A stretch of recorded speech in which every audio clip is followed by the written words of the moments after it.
जय माता रानी दोस्तों, मैं आपके अपने चैनल किटपिट क्रिएशन में आपका स्वागत करती हूँ। जय माँ लक्ष्मी श्री हरि विष्णु का कमेंट सेक्शन में जयकारा लगाएं और जय माँ लक्ष्मी श्री हरि विष्णु की कृपा से आपको सफलता जरूर मिले। सफला एकादशी पर एक लोटा जल अवश्य चढ़ाएं।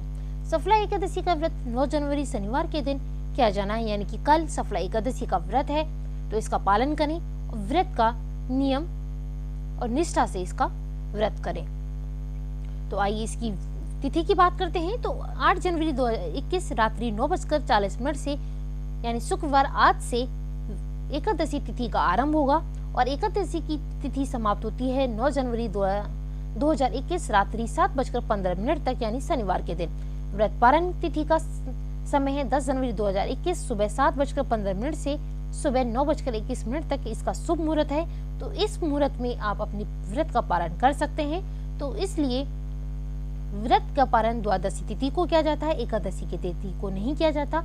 तो आप पूजन करें, उसके बाद भोजन बनाकर किसी ब्राह्मण को खिलाएं और दान दक्षिणा देकर उन्हें विदा करें और स्वयं भी भोजन करें।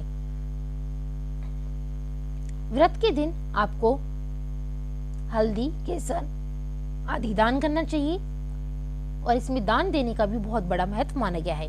तो आइए बात करते हैं हम इसकी विधि की। तो सुबह जल्दी उठकर स्नान आदि करने के पश्चात व्रत का संकल्प लें। अपने पूजा घर में मंदिर में जाकर भगवान श्री हरि विष्णु की विधि व धूप से पूजा करें। उन्हें तुलसी के पत्ते, अगरबत्ती, सुपारी, फल और नारियल आदि अर्पित करें। लेकिन तुलसी के पत्तों को आपको एकादशी को नहीं तोड़ना है, यह आपको एक दिन पहले ही तोड़ना है। तुलसी के पत्तों को तोड़ना एकादशी पे वर्जित होता है। सफला एकादशी के व्रत के महात्म्य की कथा पढ़ें, आरती करें। पूजा संपन्न होने के बाद आरती करें और चालीसा भी अवश्य करनी चाहिए। इस दिन भगवान विष्णु के साथ भगवान श्री हरि कृष्ण जी का भी पूजा करनी चाहिए। संध्या समय में आप मंदिर में जाकर या घर में ही श्री कृष्ण जी की दीप जलाकर पूजा करें। एकादशी तिथि को रात्रि में जागरण या भजन कीर्तन भी अवश्य करना चाहिए, इसका भी बहुत ज्यादा महत्व माना गया है। तो आइए हम बात करते हैं इसके नियमों की।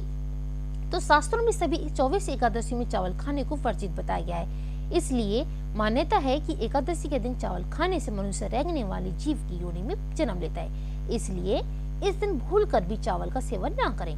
एकादशी का व्रत भगवान श्री विष्णु की आराधना और उनके प्रति समर्पण के भाव को दिखाता है। एकादशी के दिन खान पान और व्यवहार में संयम और सात्विकता का पालन करना चाहिए। एकादशी के दिन संयम के साथ पति पत्नी को ब्रह्मचर्य का पालन करना चाहिए और इस दिन शारीरिक संबंध नहीं बनाना चाहिए और एक दूसरे से लड़ाई झगड़ा और कटु वचन नहीं करना चाहिए। सभी तिथियों में एकादशी की तिथि को बहुत ज्यादा शुभ माना गया है, इसका बहुत ज्यादा महत्व है। इस दिन ना तो किसी को कठोर शब्द बोलना चाहिए, ना किसी की बुराई करनी चाहिए और ना ही लड़ाई झगड़ा भी करना चाहिए। इससे बचना चाहिए और साथ और संयम का पालन करना चाहिए और इस दिन बाल धोना भी वर्जित है, तो इसलिए इस दिन बाल भी नहीं धोने चाहिए और ना ही बाल कटवाना चाहिए।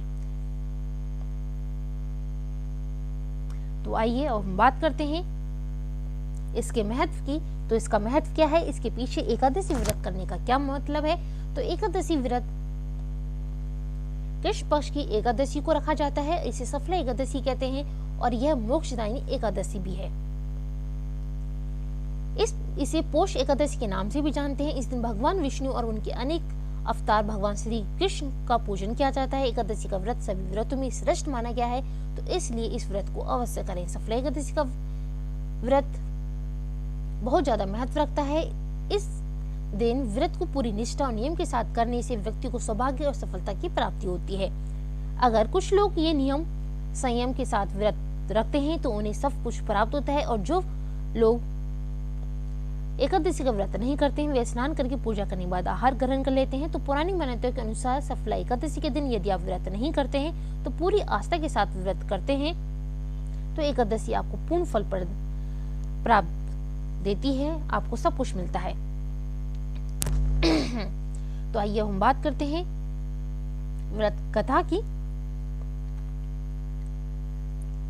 व्रत कथा अनुसार चंपावती नगरी में महिष्मत नाम के राजा के 5 पुत्र थे। बड़ा पुत्र चरित्रहीन था और देवताओं की निंदा करता रहता था। मांस भाषण और अन्य बुराइयों ने भी उसमें प्रवेश कर लिया था, जिससे राजा और उसके भाइयों ने उसका नाम लुम्बक रखा राज्य से बाहर निकाल दिया। फिर उसने अपने नगर को लूटना शुरू कर दिया। एक दिन उसे चोरी करते हुए सिपाहियों ने पकड़ा, पर राजा का पुत्र जानकर उसे छोड़ दिया। फिर वन में पीपल के नीचे रहने लगा। पौष मास के कृष्ण पक्ष की 10वें के दिन वह सर्दी के कारण ठिठुरता हुआ प्राणहीन सा हो गया। अगले दिन सफला एकादशी को दोपहर में सूर्यदेव के तप के प्रभाव से उसे होश आया। भूख से दुर्बल लुम्बक जब फल एकत्रित करके लौटा तो उसे जब सूर्य अस्त हो चुका था, तब उसने वहीं पीपल के वृक्ष की जड़ में फलों को निवेदन करते हुए कहा, इन फलों से लक्ष्मीपति भगवान श्री हरि विष्णु संतुष्ट हों। अनायास ही लुम्बक इस व्रत का पालन हो गया, जिस प्रभाव से लुम्बक को दिव्य रूप, राज्य पुत्र आदि सभी प्राप्त हुए। तो कहा जाता है कि जिस प्रकार लुम्बक को सब कुछ प्राप्त हुआ, उसी प्रकार से हर व्यक्ति को धन वृद्धि, सुख समृद्धि और पुत्र प्राप्ति हो। तो इसलिए दोस्तों आप ये व्रत करें, नियम कायदे से, निष्ठा से इस व्रत का पालन करें। तो अंत में जो व्यक्ति सफला एकादशी का व्रत करता है उसे सब कुछ प्राप्त होता है, धन वृद्धि, समृद्धि, सौभाग्य और सफलता उसकी द्वार खोलती है। तो दोस्तों आज का वीडियो आपको कैसा लगा कमेंट करके जरूर बताएं। अगर वीडियो आपको पसंद आया है तो लाइक सब्सक्राइब जरूर करें। तो दोस्तों नेक्स्ट टाइम मैं फिर आपसे एक नई वीडियो के साथ मिलती हूँ। जब तक जय माता दी, जय माँ लक्ष्मी और जय श्री हरि विष्णु आपकी हर मनोकामना पूर्ण करें।